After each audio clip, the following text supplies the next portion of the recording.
अगर किसी ने कार बनाने की फैक्ट्री डाला, कार बनाया, तो वो कार अपने फायदे के लिए बनाता है।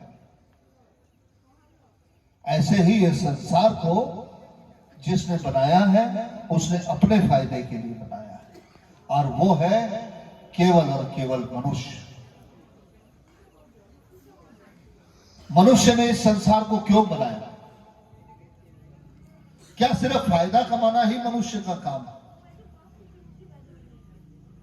नहीं, केवल फायदा ही कमाना मनुष्य का काम नहीं है। उन फायदों में से अपने आनंद की चीज निकालना, जैसे मेरे पहले के वक्ताओं ने कहा कि दूध में से घी निकाला जाता है, सरसों में से तेल निकाला जाता है,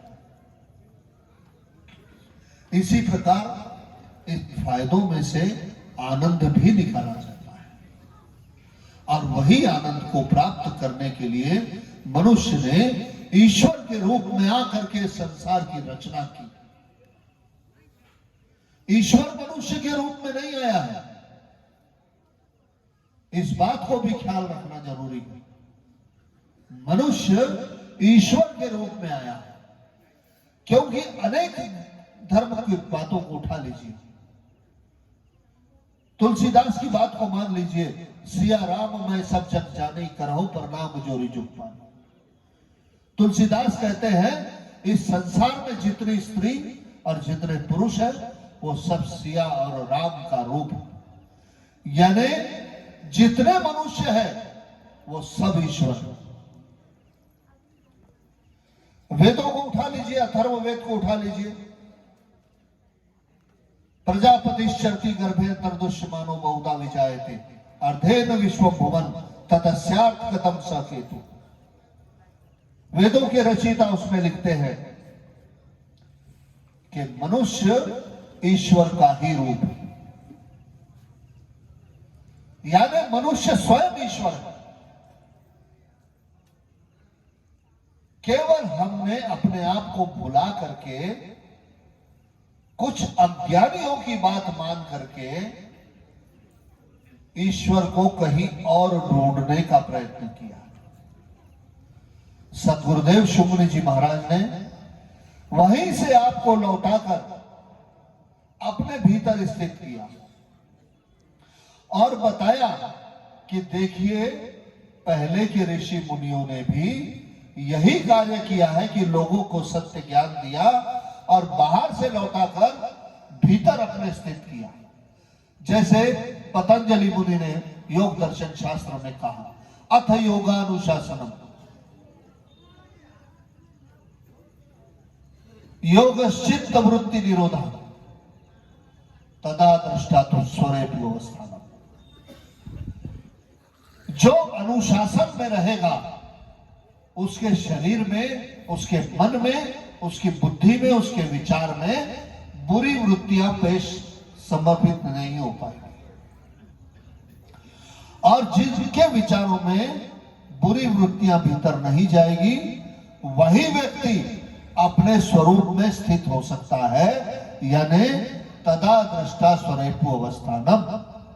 जब कोई व्यक्ति अनुशासन में रहेगा और बुरी वृत्तियों को अपने भीतर नहीं जाने देगा, तभी वो अपने भीतर के ईश्वर का दर्शन कर सकता है और तभी उसका ये जन्म लेने का फल उसको मिलेगा। अन्यथा तो दुनिया भर के आडंबरवादी लोग, दुनिया भर के आडंबर इस संसार में चल रहे हैं। कोई कहता है मेरी पूजा करो, कोई कहता है इस पत्थर की पूजा करो, कोई कहता है इस पेड़ की पूजा करो, कोई कहता है अमावस्या के दिन करो, कोई कहता है एकादशी के दिन करो, कोई कहता है इस दिन करो। सतगुरुदेव शुक्ल जी महाराज ने कहा कि ये कौन सा फॉर्मूला है कि कोई अमावस्या के दिन पूजा करे, कोई एकादशी को करे, कोई चतुर्थी को करे, कोई सप्तमी को करे।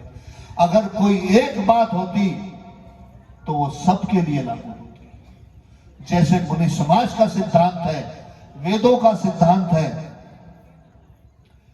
कि आप केवल एक मार्ग पर चलिए और वो है सत्य मार्ग। आपकी उन्नति को कोई नहीं रोक सकता।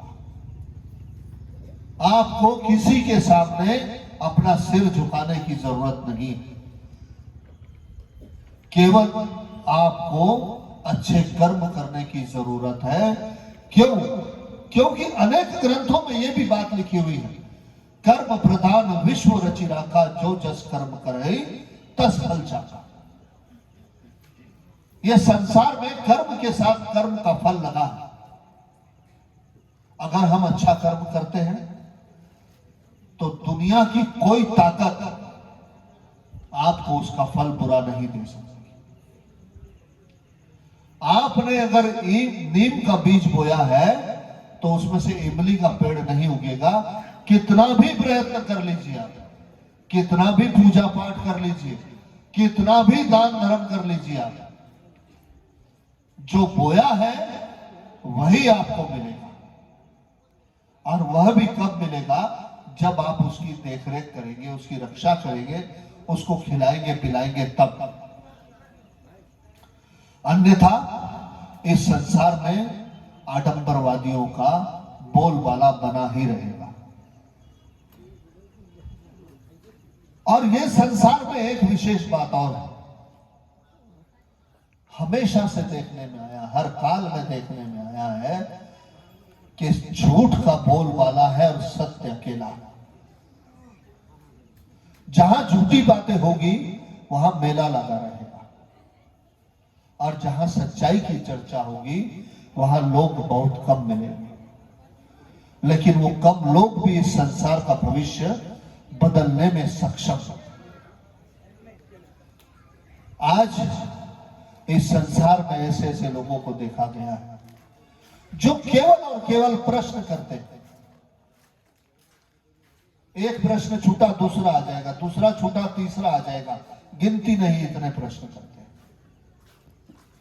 मुनि समाज में केवल एक चीज सिखाई गई, जितने भी सवाल आपके मन में चलते हैं उन सब का जवाब आपके भीतर, आपके मन में छुपा हुआ है, उसको ढूंढना आना चाहिए।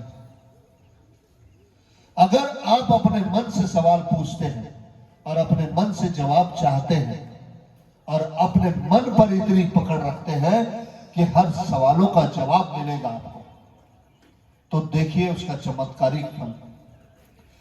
आप इतने हिम्मत वाले हो जाएंगे, आप इतने पक्के हो जाएंगे कि दुनिया की कोई ताकत आपको डिगा नहीं सकती। सतगुरुदेव शिवमुनि जी महाराज जी ने बहुत छोटी सी बात कही, 18 चक्रों का भेदन करते हुए रहिए, शरीर को किसी प्रकार का नुकसान नहीं होगा। शरीर में रोग प्रवेश नहीं कर पाएंगे। साथों साथ गुरुदेव ने यह भी कह दिया है कि इस संसार में रोग कुछ है ही नहीं। लेकिन वो किसके लिए कहा है? जो योग करता है, जो योगी है। जो योगी है वो कभी भी रोगी नहीं हो सकता, यानी उसके पास रोग फटक भी नहीं सकते। और जो योगी नहीं है उन्होंने इन हालात को, इस संसार की हालात को रोग समझ लिया है और रोग समझ करके अपने ही भीतर उसको स्थान दे दिया है।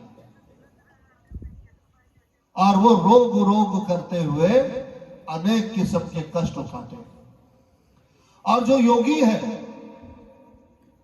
कभी गलती से उनके शरीर में कोई तकलीफ हो जाती है तो वो ये जान जाता है कि ये तो प्रकृति का नियम है, ये तो इस शरीर का धर्म है कि इसके अंदर कुछ गलत चीज प्रवेश कर गई है तो उसको बाहर निकालना है। और बाहर निकालने के अनेक तरीके हैं। योगी स्वयं से निकालता है और जो अयोगी है वो डॉक्टरों के पास जा जाकर के अपना इलाज करवा के और रोगी होता है। इस संसार में अनेक किस्म के लोग, लेकिन सबसे सच्चा मार्ग अगर कोई दुनिया में है तो वो है योग मार्ग। सतगुरुदेव शिवमुनि जी महाराज योग और ज्ञान, ये दोनों मार्ग को लेकर के चले हैं। आज तक के इस संसार में ऐसा कोई सदगुरु नहीं हुआ जिसने इन दोनों मार्ग में समन्वय बना करके संसार का कल्याण चाहा। इसके पहले कबीरदास हुए, दादू हुए, लेकिन वो केवल एक मार्ग पर, ज्ञान मार्ग, प्रवचन करना है, फिजिकली कुछ नहीं बता सकते आप। दादू संत ने कहा कि दादू दुनिया बावरी मरहटिया पूजे उत, आप गए जग छाड़ी गए उनसे मांगे पूत। दादू ने भी यही बात कहा है कि जो मूर्ति बना करके बैठे हो जिनकी, उनके सामने जाकर के आप पूत मांगते हो, यानी उनके सामने जाकर के आप सुख मांगते हो, जो अपना कुछ नहीं कर सकते।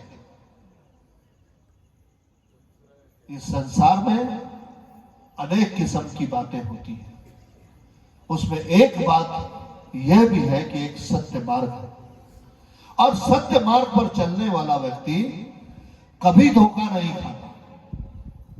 वो देख कर चलता है कि यहां पर गड्ढा है, यहां पर पत्थर रखा है, पत्थर को ठोकर नहीं मारना चाहिए, गड्ढा में पैर नहीं डालना चाहिए, नहीं तो गिर जाए।